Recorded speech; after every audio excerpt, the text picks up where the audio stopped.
This then led to us doing some beanies for members of Congress. We did in 1997, and Congressman Dan Burton, who was chairman of the House Government Oversight Committee, came, who, along with a number of other congressmen and senators. And also, following that, we did what's called a stand-up briefing. Edgar Mitchell and I did the sixth man to walk on the moon with some of our military sources for then head of intelligence joint staff, Admiral Tom Wilson.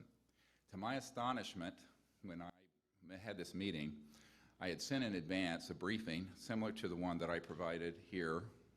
This is the one I provided for President Obama through John Podesta, who, as you know, set up the Obama administration. And what I was astonished and appalled to learn is that the first document that I have in this document is a National Reconnaissance Office document that has actionable intelligence listing project code names and code numbers effective as of the early 90s. This Admiral, Tom Wilson, looked through this document, identified one of the compartments, contacted them, and was told, and I'm quoting, "Sir, you do not have a need to know."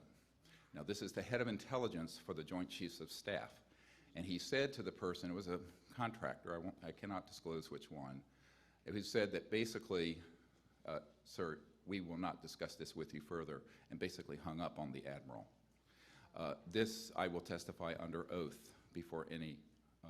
Now, because of that event, we then wrote a unless otherwise directed letter. My military advisor said, "Dr. Greer, what you need to do is do a UNOD letter that goes to all branches of government that says that we have concluded that this subject is being managed in an extra-constitutional fashion. A priori, the National Security Act no longer applies to those under those oaths, and they are hereby exonerated or freed from them."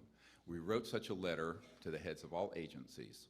It was never contested, and the way a unless otherwise directed letter works is that unless you hear back from the agency, you are allowed to proceed with your assessment. And our assessment was that we were going to go forward with these men and women and documents. In fact, there was a senior CIA official who I've been asked not to name, who's still in the science directorate of the CIA, who said, "Please do this for our nation."